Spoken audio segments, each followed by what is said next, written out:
Good afternoon, ladies and gentlemen. Shall we all rise for the opening prayer?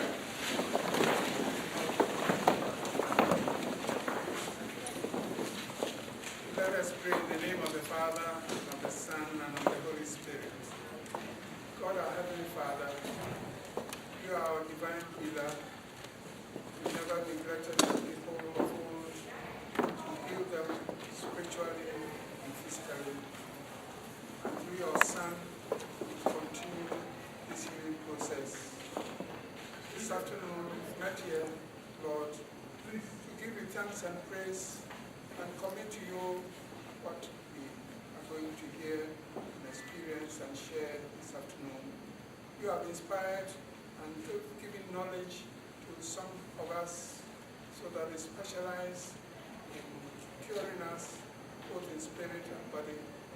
We entrust them all to you, especially those who have traveled from far and near, Lord, to dispense your healing power.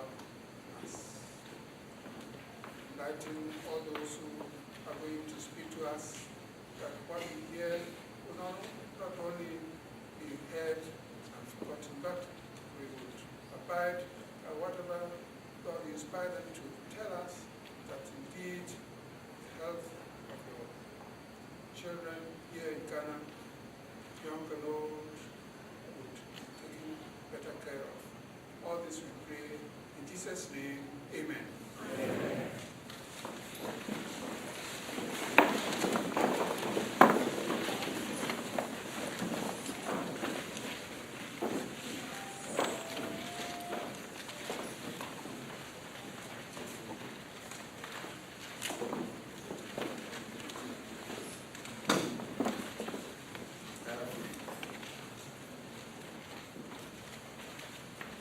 Ladies and gentlemen, before I make any introductions, I'd like to take the opportunity to thank the organizers for the honor rendered me to be the Master of Ceremonies. I think this is the least difficult of the task ahead. I'd like to take this opportunity to welcome you all to this inaugural lecture of MotecLife-UK, which is a charitable organization founded in the United Kingdom by a Ghanaian, and I'm very proud of that. We have with us this afternoon a lot of important dignitaries, including yourselves, but I cannot do without mentioning a few names. I had wanted to do the introductions as the program goes on, but already we have had the Most Reverend Dominic Anna, who is the Emeritus Catholic Archbishop, giving us the opening prayer.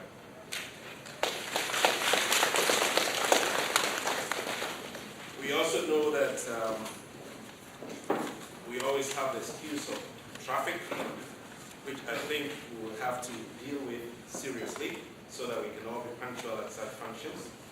And therefore, we will be expecting some other dignitaries at this meeting. But MotecLife-UK wants to emphasize the fact that once they set a target, they try to meet the target. And therefore, we need not wait for all dignitaries before we get going. Those who it matters to are here, and the others will come later. We will be expecting His Excellency Mr. Gordon Weather, the British High Commissioner to Ghana, our representative. And we'll also have in our midst the Honorable Minister for Health, Major Retired Karis Fashiga, our representative. Dr. E.S. Sori, who is the Director General of the Ghana Health Services, is expected to be here. Right Reverend Afrifa of the Catholic Bishop of Koforidua is supposed to be here. Reverend Albert Kwabi, Christian Council of Ghana. Professor Kuram, Head of Department of Epidemiology, Uguchi. Dr. Charity Sapong, Medical Director, Tama General Hospital. Dr. S.K. Amuzu, Medical Director, Holy Family Hospital, Bukoko, Reverend Father John Pong, Brothers of St. John of God,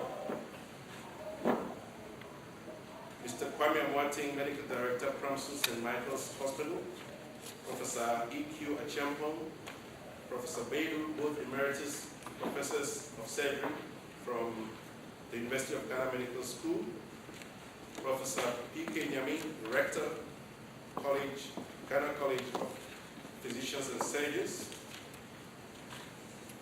Dr. David Opia of MIO, representatives of the International Spouses Association, representatives of the Catholic Health Service, representatives of the Christian Health Association, representatives of Christian Council. So many more delegates or dignitaries are expected here this evening. But we shall roll on. We also have with us the press and other members of the general public. I agreed to be the MC and also be involved in this charity because I see it as involving every single person. This is a charity dealing with orthopedics and trauma. In the lay terms, it's got to do with bone or joint diseases and accidents. We will all grow one day, and therefore we will have bone or joint problems. And who knows who will have an accident? Could be you or not. And where do we get help? As some of us had the opportunity to go through the Ghana Medical School and get a very good training so we could look after our people. Some of us furthered it, went out to specialize in certain areas. And as you come back to practice, you wonder, how covered are you?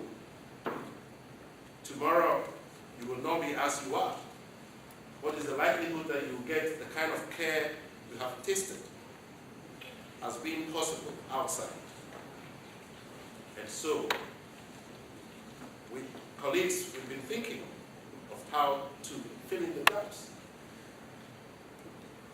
The government will do its best, but the people themselves must help.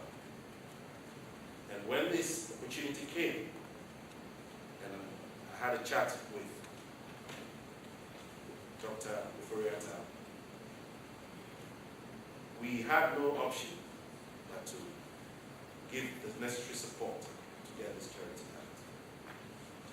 out. It's been running for over a year now, but even when a baby is born, it must be outdoors, it must be Christian. And the public will get to know and recognize it. It is for that matter that we have this inaugural lecture today.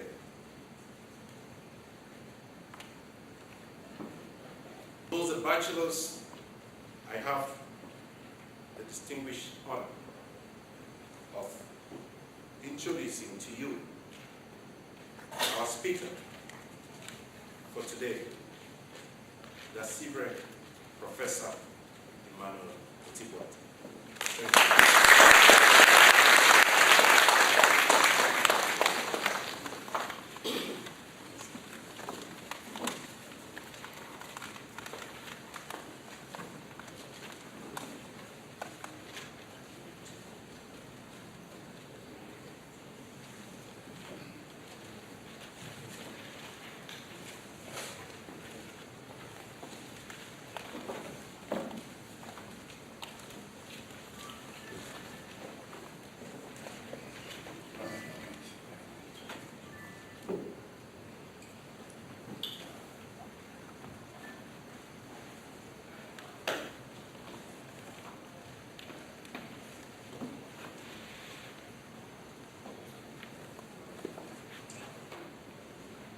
Chairman, Professor Paul K. Nyame, Rector of Ghana College of Physicians and Surgeons,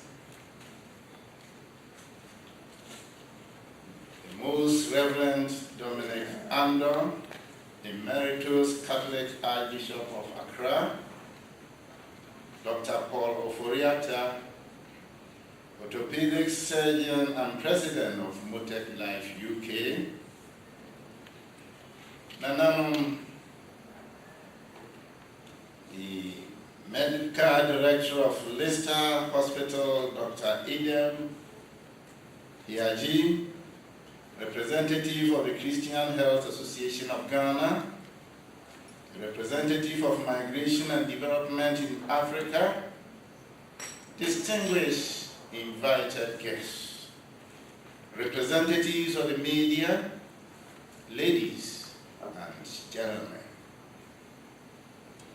It gives me the greatest pleasure to be part of this maiden lecture being organized by MotecLife-UK in collaboration with the Ministry of Health and the Accra Festival of the Chiefs and People of the New Gabon traditional area. The Accra Festival of New Gabon is deeply associated with this noble endeavor for several important reasons. First and foremost, the festival signifies the great and historic exodus, which is the Accra of the people of Gabon and their allies from Asante in the 19th century, which resulted in the establishment of the present New Gabon state in the eastern region, as well as the creation of a diaspora of our people all over Ghana and in many parts of the world.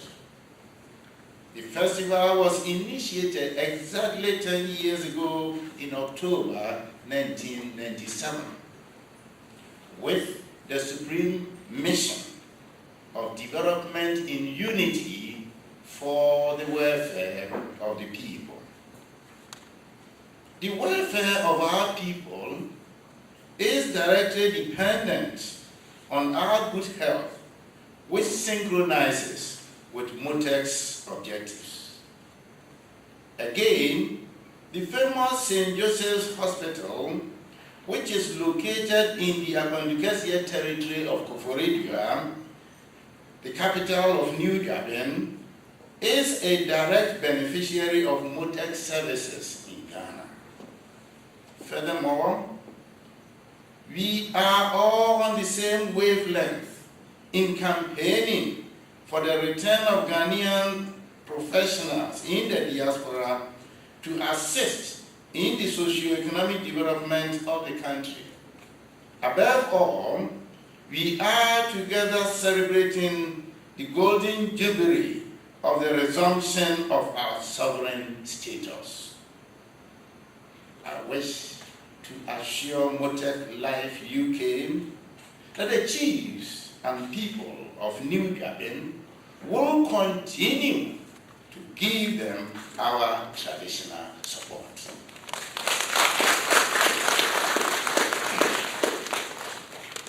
The theme for this lecture is moving Ghana's health forward, the diasporic dimension, and I've been slated to speak on, quote, socio-economic impact of medical intervention.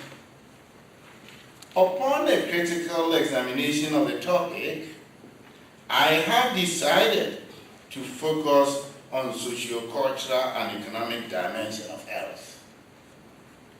Mr. Chairman, health is defined as the physical, social, and mental well-being of an individual, and not merely the absence of disease. The health of a nation encompassing the physical, emotional, and social well-being of the people, serves as an important development indicator of the country. Health is therefore intrinsically related to development and national welfare. Without health, there will be no life and hence no development. On 28 July 1836, the then richest man in the world, Nathan Rothschild, died at the age of 59 of a routine infection, easily cured today for anyone who could find his way to a doctor or a hospital, even a pharmacy. This was before the germ theory existed, and hence before any notion of the importance of cleanliness. Since then, medical science has made enormous strides, from antibiotics to the pacemaker and the birth control pills, from kidney transplant to artificial hearts. We doff our hats for these medical breakthroughs. But as revolutionary medical techniques continue to make the headlines, another quieter revolution is happening in our homes across the world. As conventional medicine becomes even ever more complicated and costly, a growing number of people are turning to natural healing. Simple, traditional, decidedly low-tech methods of preventing illness and solving everyday health problems. In 1990, for instance, Americans made an estimated 425 million visits to alternative health practitioners, more than they made to primary care physicians. According to Andrew Weil, medical doctor, there has been a real change in the way people think about their health. They are realizing that conventional medicine is expensive and sometimes dangerous and not always effective. Until a few years ago, herbal teas, those age-long remedies from insomnia to morning sickness, were sold mainly in health food stores. Today, you will find endless varieties stacked in the local supermarkets. Even mainstream doctors have begun to recommend natural drugless therapies to treat both everyday complaints and serious illness. Dietary modification, for instance, has become the weapon of choice against a number of diseases that would have been treated mainly with prescription drugs a generation ago. We know that many conditions are caused by the wrong diet and can be reversed by the right diet, says Neil Bernard, medical doctor and president of the Physician Committee for Responsible Medicine in Washington, D.C., and author of Food for Life and other books on the healing aspect of food. He continues that, and I quote, heart disease, cancer, weight problems, arthritis, diabetes, high blood pressure, and others can all be treated to some degree with foods. Sherry Archer has stated in her book titled The Everyday Low Cholesterol that, and I quote, without health and vitality, without close connection to the family, friends, and community, and without passionate love for my work and for my life held little value, regardless of how many material possessions I might own. According to the Centers for Disease Control, about half of all deaths in the United States are linked to behaviors that can be changed. By making healthy choices, you will live longer enjoy a higher quality of life, feel better about yourself, have more energy, look better, and reduce your risk of disease. Health does not come in a bottle or a pill. Your doctor cannot make you healthy. Only you can create your health on a daily, weekly, monthly, and yearly basis. Your health is a direct result of your way of living, eating, breathing, walking, sleeping, and embracing life. Poor eating habits. One of the greatest ironies of modern living is that it is actually much easier to survive in a manner that contributes to poor health and chronic disease than it is to live a life of vibrant, vital health. The reasons for this are many and complex. Some of the factors of modern convenience are closely intertwined with the leading risk factors for heart disease. The foods that are the easiest to obtain and the most plentiful are fast, high fat, high sugar, calorie-rich, high refined processed foods. These foods are often nutrient poor, yet cheap and effortless to find. It takes more time and dedication to find and prepare natural, whole foods. But the rewards of eating such health-enhancing foods are clear. You will live longer and feel better. Lack of exercise and excess weight. In the olden days, people did not need to exercise because the task of daily living kept them active. In contrast, today we can drive to work and run errands, sit in a chair to perform our jobs, shop and play games on our computers, use elevators and escalators to transport our bodies, and even use remote control devices to operate the appliances in our homes.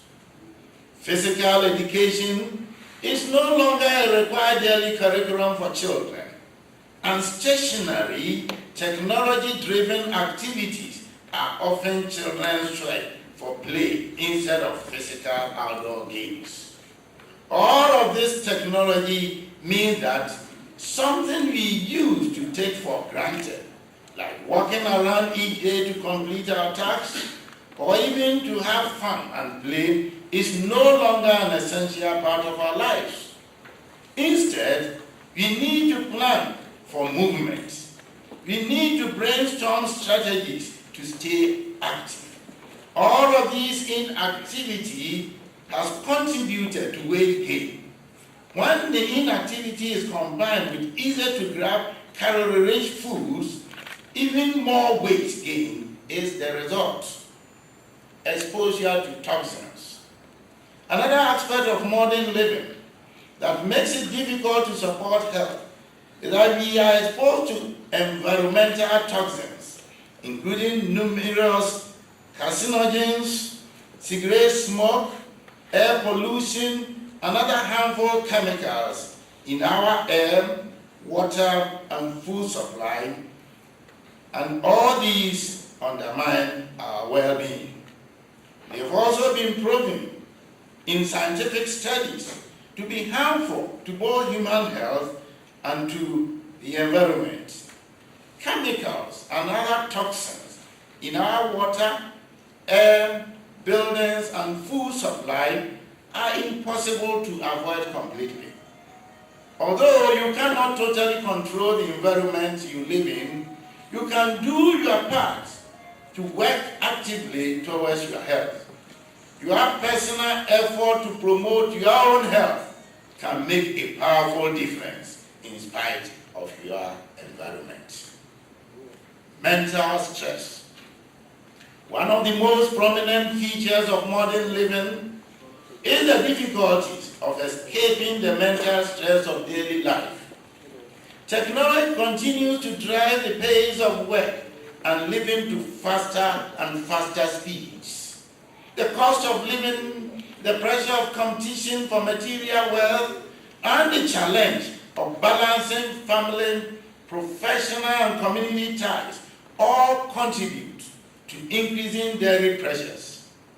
Finding time to relax, unwind, and savor simple pleasures becomes a rare treat. Ghana, like many other developing countries, has significantly controlled some of the most important causes of illness and death, such as yellow fever, jaws, smallpox, syphilis, diphtheria, and leprosy.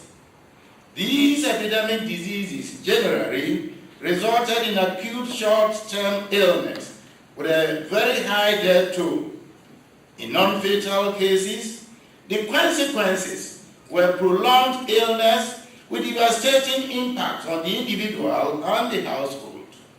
While much remains to be done in order to improve the overall health of the population, the substantial progress made over the past 50 years have been largely due to the use of compulsory mass vaccination campaigns, more food and better nutrition, greater access to potable water, hygiene and sanitation, and modest improvement in standard of living.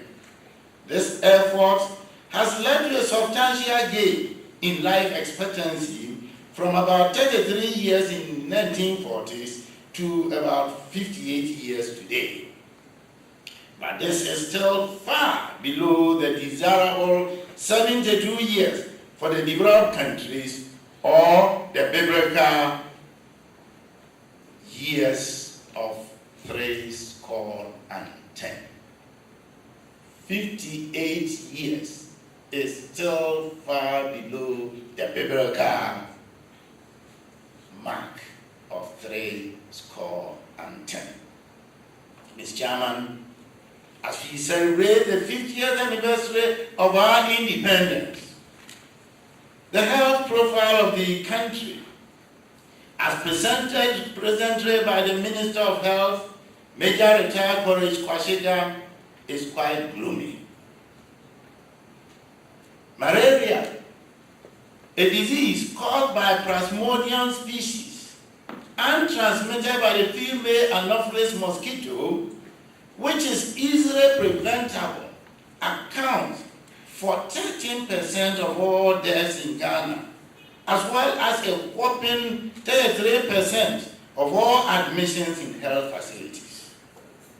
According to recent Ministry of Health statistics, the yearly total economic cost of only reported cases of malaria is a colossal amount of $772.4 million United States dollars, an amount which can easily build the way hydroelectric power. Look at the sheer waste, and this is a preventable disease. So there is much to be done. The trends in childhood mortality. In 2006, a total of 2,089 children under 5 years died from malaria out of 78,464 admitted with the disease. A malaria case fatality of 2.7% among children under 5 years. In 2005, the fatality rate was 2.8%. That is 2,469 deaths out of 86,974 admissions. When data from the 4 demographic and health surveys conducted in 1988, 1999, 1998, and 2003 are compared for the most recent 5-year period preceding each survey, the marked decline in both infant and under 5 mortality observed in the 3 earlier surveys appears to have been halted during the 5-year period preceding the 2003 Ghana Demographic and Health Survey.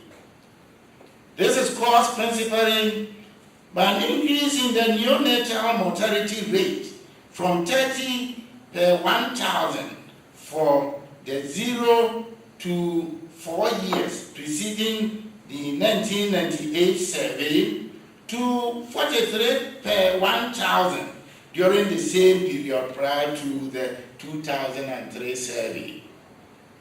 Education and health. Taken together, income and education are key determinants of health. The Ghana Demographic and Health Survey series show that the higher a mother's educational level or access to information, the greater the positive impact on her child's health. Studies have found that it's not just general education, but health-specific knowledge that matters. What enables women to improve their children's nutrition is their ability to use their general knowledge and skills to acquire health-specific knowledge. Such knowledge is unequally distributed, and poor people generally have less of what they need to know about avoiding some high risks. While almost equal numbers of educated and uneducated people appear to know about HIV/AIDS, only about 58% of those with no education say that an apparently healthy-looking individual may have HIV compared to 93% of those with secondary or higher education. HIV/AIDS and STIs. In profiling HIV/AIDS and STIs, that is sexually transmitted infections in Ghana, cumulative data for the period 1986 to 2001 shows that the most affected age group was the 15 to 49-year group, with a peak between 25 and 34 years. HIV/AIDS affects women disproportionately, as they account for about 60% of all reported cases. The primary HIV/AIDS/STI intervention strategy is through information, communication, and education, voluntary counseling and testing, and reducing mother-to-child transmission. A national HIV/AIDS strategic framework for 2001 to 2005, which provides the basis for a national response, is being implemented. It moves health service to community locations, works towards sustainable volunteerism and community health action, empowers women and vulnerable groups, and improves health provision, household and community interaction. Specifically, the strategy is aimed at increasing outreach programs to make HIV/AIDS/STI service available at the community level and provide information on lifestyle-related diseases. While the availability of antiretroviral treatment grows, the emphasis remains on prevention of opportunistic infections with the introduction of minimal level of antiretroviral therapy as an adjunct. The National Health Insurance Scheme. Mr. Chairman, it is my sincere postulate that the National Health Insurance Scheme is the greatest gift that any government can give to her people. I repeat. It is my postulate, real postulate, that the National Health Insurance Scheme is the greatest gift that any government can give to her people. this scheme, which permits easy access to health facilities by all citizens, irrespective of location or income, can only be sustainable if, as a nation, we adopt the appropriate preventive measures so as not to overwhelm the hospitals and other health facilities with preventable diseases, such as we are seeing with the case of malaria. And there are many other cases. You can take bilharzia, the schistosomiasis, whether it is the schistosoma hematobium, the schistosoma mansoni, the schistosoma japonicum, or the schistosoma intercalatum.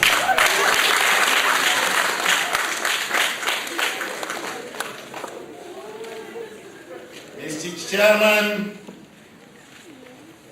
I would like to give some recommendations.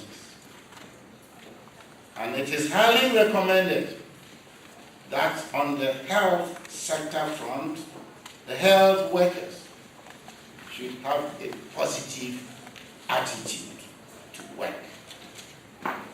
I think they should take a cue, and when we say this, it does not mean that all health workers don't have that positive attitude. Some have, but others don't. And I think those who don't must take a cue from MotecLife-UK and what they are doing, a selfless devotion of duty to help raise the health status of Ghanaians.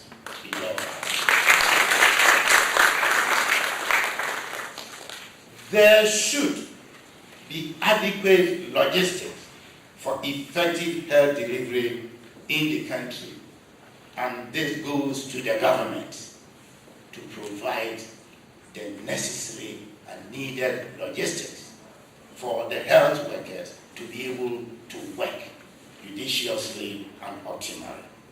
There should also be voluntary broad donation to save situation of hemorrhage and others. And all Ghana Health Service workers should also be motivated through the provision of adequate incentive package. I understand that an incentive package has just been announced. Is that true or false? I think I heard some few days ago. Is that true or false? Not yet implemented. But it has been announced. If it has been announced, then I think it is in the offing. And I would like to advise the authorities to avoid piecemeal approach to incentive packages.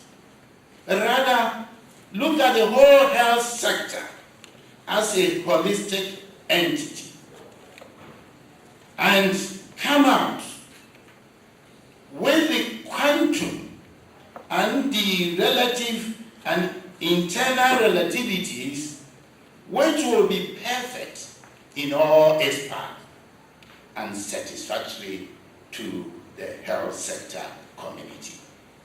Indeed, most of the troubles we are having from the health sector is precisely because of the lopsided internal relativities in the wage administration. I am saying this with the benefit of hindsight, because for 16 years, from 1983 to 1999, I was the chairman of the technical subcommittee of the tripartite committee of Ghana. And I met the doctors. We worked the internal relativity statistically so that the internal relativities will remain unchanged when you revert the scaling. That is, when you change from the old city to the new city, the value remains the same. So, the wage negotiation is that when you look at the sector and the relativities are there, you move in such a way that the internal relativities are statistically the same when you change from the old level to the new level. And it is because of the lopsided, the inequalities emanating from these internal relativities. So you satisfy one side and the other side get agreed because it has disturbed their internal relativities.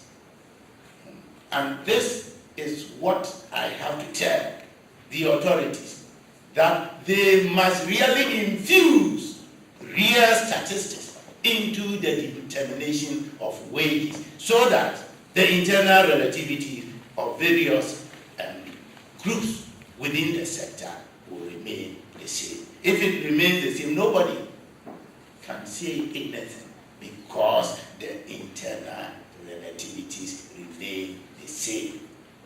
This is the invariance principle, the statistical invariance principle under the change of axis, and they have to use that to effect.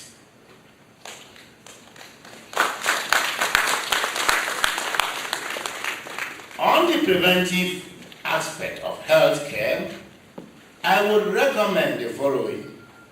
The existing policies to be intensified to effectively control risk factors that expose individuals to the major communicable diseases and reduce the incidence of waterborne and other environmental diseases arising from unsanitary practices and inadequate housing. 2.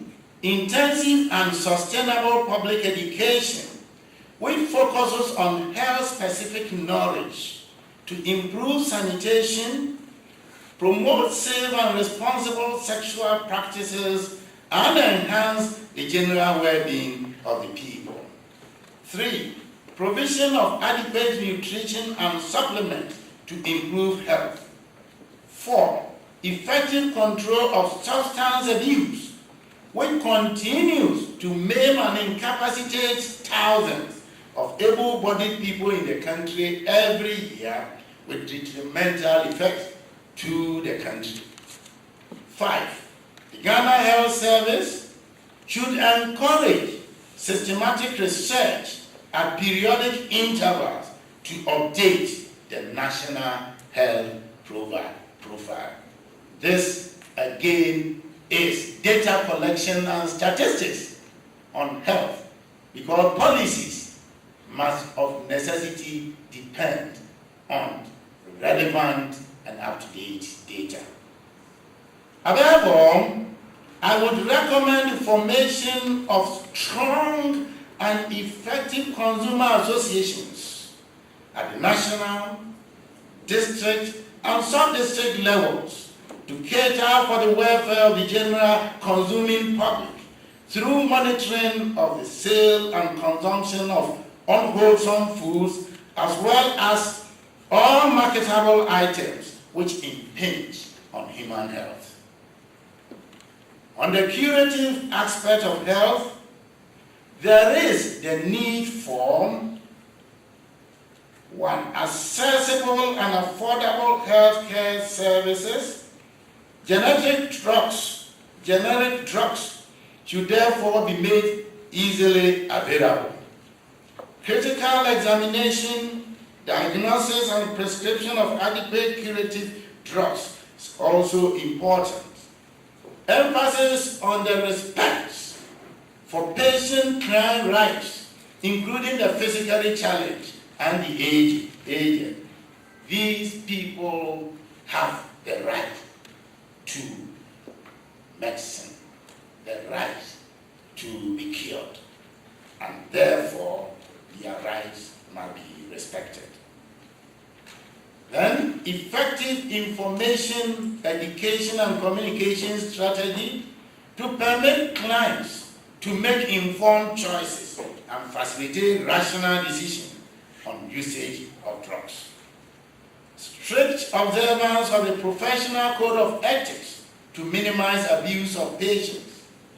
A competent, dedicated, honest, and client-focused service personnel. Then adequate emphasis on herbal plant medicine to conserve foreign exchange.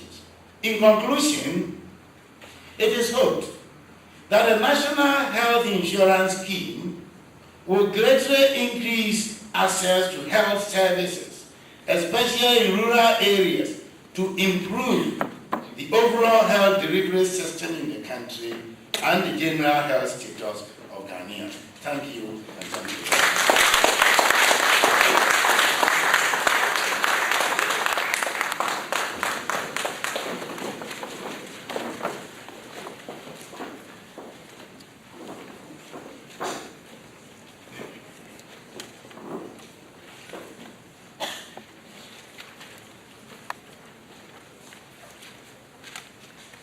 Thank you, Daasebre Professor Boateng, for your broad-based introductory lecture to this inaugural seminar.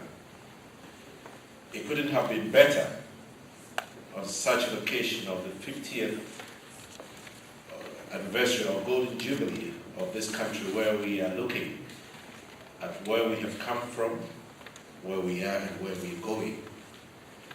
I think that sets a good basis and foundation upon which Dr. Paul Oforiatta, who is the president of MotecLife-UK, will now take the podium and tell us about the medical interventions that are required.